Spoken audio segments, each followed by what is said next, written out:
Good morning mga kaibigan. Ayan, nagkikita nyo ba yung aming suka na ginagawang suka na sabaw ng niyog. Ayan, pinapainitan lang po yan dyan para po tumapang ang lasa, para umasim palalo ang lasa. Ayan na naman mga kaibigan, ang ating panahon ngayon. Ganyan po katindi ang init na naman. At ako po ay linis na ng konti sa aming kubo. Ayan po ang mga init na ating nakikita na talagang nakakatakot pong lumabas pag ganitong oras. Kahit ako man hindi ako makatagal sa labas.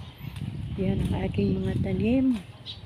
Maya maya po ay didiligan ko na naman yan dahil kailangan po nilang diligan ang aking mga halaman. Yan, kunti na lang kasi tinanggal ko na muna sila at nasa loob.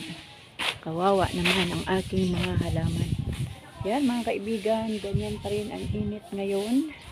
At ang aking mga bougainvillea, ayan, ang kay Lula Inday, Granny's Bougainvillea. Yan po, gaganda naman ng mga kulay nila. Tapos impoy, andyan, stay put lang. Andyan na yung init, so maya maya ipapasok ko na rin si impoy. Palamig-lamig lang muna dyan. Palamig-lamig lang muna dyan si Kuya Impoy. Ayan, ang mga malunggay andoon na sa kawad ng kuryente. May mga ibon na lumilipad. At ito naman mga kaibigan, ang aming kubo. Ay, ang aking mga halaman na ni-rescue mula sa labas ng bahay. Ayan, pinagsama-sama ko na sila dyan. Yan ang ating mga halaman. Tapos mga kaibigan, dahil hindi siya masyadong naiinitan sa loob, kaya nilabas ko. Kasi namamatay po ang kanyang dahon. Ayan. Hindi ko alam kung bakit, anong nangyari sa dahon ni rubber plants. Basta yan, nirescue ko yung mga malalaking halaman ko kasi 7 years old na po ang mga ito. Ayan po, sa sobrang init, namamatay po ang mga dahon. Kaya nirescue ko po yan. Ito po mga halaman na ito, mga sinaunang halaman ito mga kaibigan. Pero bigay po ito sa akin ng mga kaibigan ko from mula pa ng 2015. Yan, hanggang ngayon. Pero yung mga iba niyan, pinamigay ko na, nag-iwan lang ako ng 2 piraso, tigisang lahi. Yan, ito bigay din ito ng kaibigan. Puro po bigay yan, pati ito bigay po yan, naparami ko na. Naparami ko na yan. Ayan po ang iba ho, ayan, pinagapang ko na dyan. Tapos nagtanim uli ako doon ng bago. Yan, pinagapang ko para maano siya, malamig kapag oras ng tag-init. Tsaka kawawa kasing itapon ang mga halaman. Tapos si Bunso ay nag-alaga ng isda. Nilagyan niya rin ng halaman. Ayan o, nakababad lang po yan sa tubig. Ito pang isa. Ayan. Ayan mga kaibigan, grabe ang init sa labas o. Hindi tayo makatagal sa labas, kaya ang aking tambayan ay dito lang sa tiris ng aming kubo. Yan ang aking mga halaman. O, di po ba? Ang cute lang ng aking mga halaman.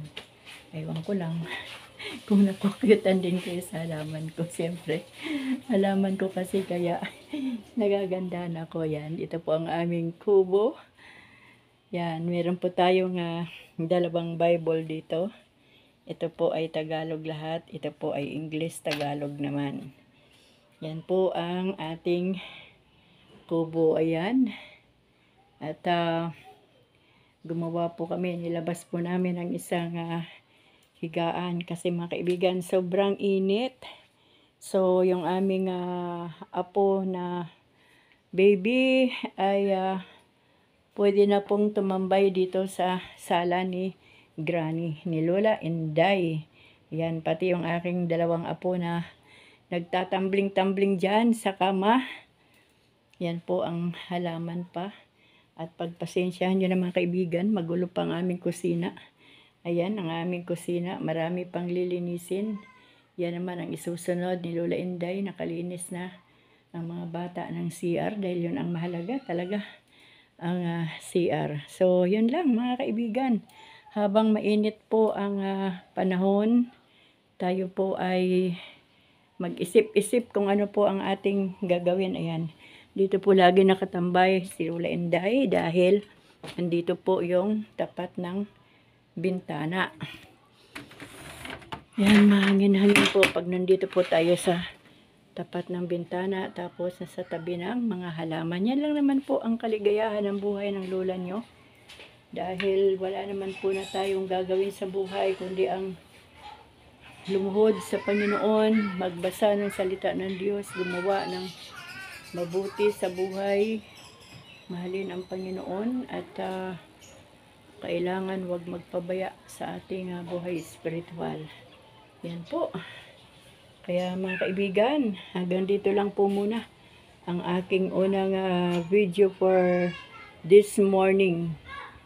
Dahil marami pa pong gagawin ang inyong lola. Marami pa pong gagawin. Wala po akong labahan dahil sinusunod ko na po. Pagkapaligo, laba agad. Yan po ang aking dapo. Si Dapo. Mataba na si Dapo, mga kaibigan. Kaya, yan. Hanggang dito na lang po. Bye-bye po sa inyong lahat. At saka, mag-ingat po talaga kasi sobrang mainit. God bless us all po.